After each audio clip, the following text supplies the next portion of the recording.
Hi, good evening. Today is Saturday the 27th of July 2013. We're back, season 11, chapter 57 overall, or chapter 2 of 12 of Olympus, guest starring Diana of Themyscira. Now, before I actually get on to review, I just want to quickly say I didn't think it was possible for them to top last week's chapter. And oh my god, it's such awesomeness is all I can say. I mean, we open up with some Lois and Clark moments. They're both at the airport. They're arriving to they've been to investigate what happened with Martha Kent. And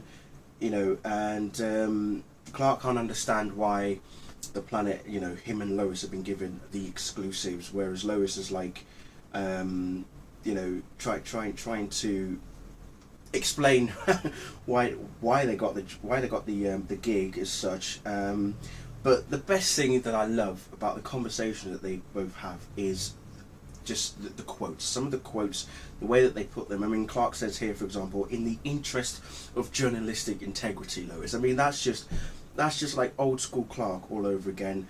There's a bit here where there's a nod to the flying scene with Superman and Lois from Superman the movie, where they're flying into the night sky. There's a little nod to that, and then the best bit was where Lois says to Clark, "Well, tough luck, Mr. Undies on the inside," whereas Clark responds, "That's how most people wear them." That's just like, oh dear, just because he's changed his suits now, where he's now got his pants on the inside now rather than on the outside. It really is such an amazing writing from Brian. It's just the chemistry between the two characters. It's just pretty much unbelievable. It's second to none. Then Lois asks the question as to how Clark actually obtained his ID. How is it he wound up with a government issued ID? How is it he's even got a library card? And in fact, why does he still have a library card? Clark explains everything as to how it all happened. How Martha and Jonathan pulled the strings. Obviously, we know that it was all to do with Lionel. There's a little girl who's forgotten her teddy, so Clark changes in Superman, gets the teddy, brings it back to her without her realizing.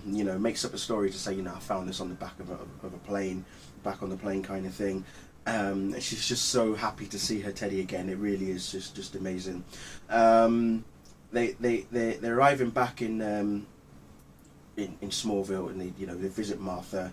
I say they're in Smallville. It's not even Smallville they're at. Sorry, they're at Washington. So Martha's cooked up a meal for them. Shelby's back in town as well. Shelby's happy to see them. It really is such a great sort of It's really refreshing to see this side of Smallville again, in the comics as well in particular. So they're talking about Clark asks about Connor. Again, another nod to the Teen Titans is in here as well regarding Connor and the gifted school that Jay Garrick has started in San Francisco. So there in fact is a nod to, as I say, to the Teen Titans there. Again, we go back to the flashback with Jonathan and Lionel, getting Clark's identity sorted and everything. It's just so it's surreal basically and sentimental at the same time to see all this happening. So Clark decides to do the dishes, which he does in literally seconds. Then Martha starts telling Clark and Lois regarding the D.E.O. and also Diana as well. So between the pair of them, they're trying to figure out who's going to handle who. Well, Clark decides to handle the D.E.O. for fear of, it's going to be strange that Clark turns up, asking around town about this particular woman who saved Martha, whereas it's better that Clark goes to the D.E.O. as Clark Kent as opposed to chasing after Diana as Superman. So this is how they both part ways kind of thing, one's going after the D.E.O., the other one's going after Diana. We're back with the D.E.O. and Director Bones has given his team some serious pep talks. He's not happy about what exactly happened with the capture of how his motorcade almost got destroyed and he was almost killed in some sense or attacked. Still doesn't know how the those cultists that we saw in the end in last week's chapter, how they disappeared, and someone suggests that maybe it was some sort of teleportation spell or something, you know. So, but Director Bones, what I love about him, while he's not as he should look in this comic, you see how often he smokes. It's that I think is a sign of how he becomes, you know, Bones as such. But someone says that someone with the name of Kent has arrived. He thinks it's actually Senator Martha Kent, when in fact it's not. He does mention Agent 47, so I'm actually intrigued to find out who Agent 47 is. And this is where it ties up. Clark's having a conversation with Tess at Watchtower. This is where it ties up with the first 2 chapters of Hollow.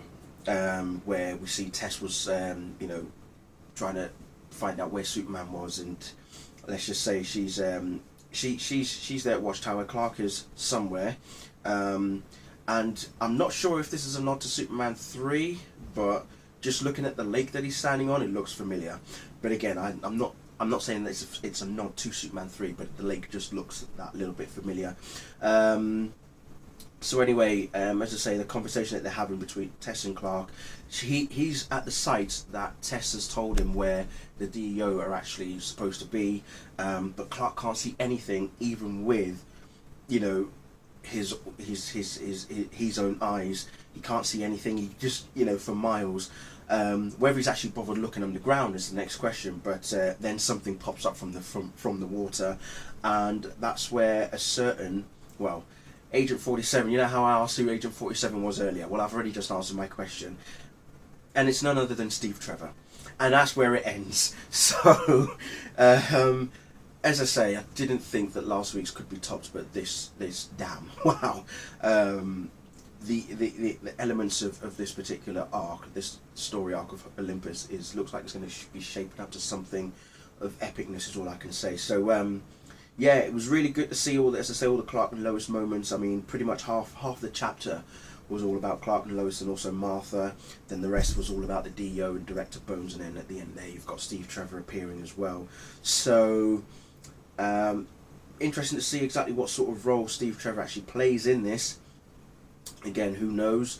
I know from previous stories that I've read in other comic books, you know, how Wonder Woman is all about, you know, mystical and mythic type stuff, you know, the gods, the Greek gods and such as well.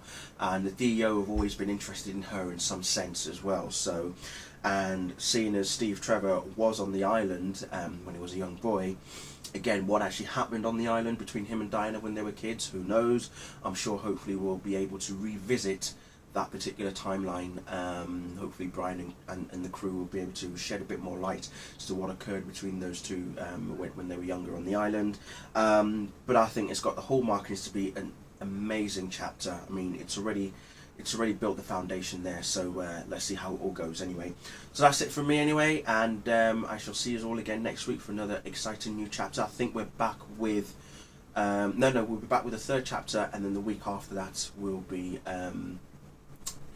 part 3 of Hollow as well, so that'll be awesome. Anyway, thank you all very much, and I'll see you all very soon. Bye.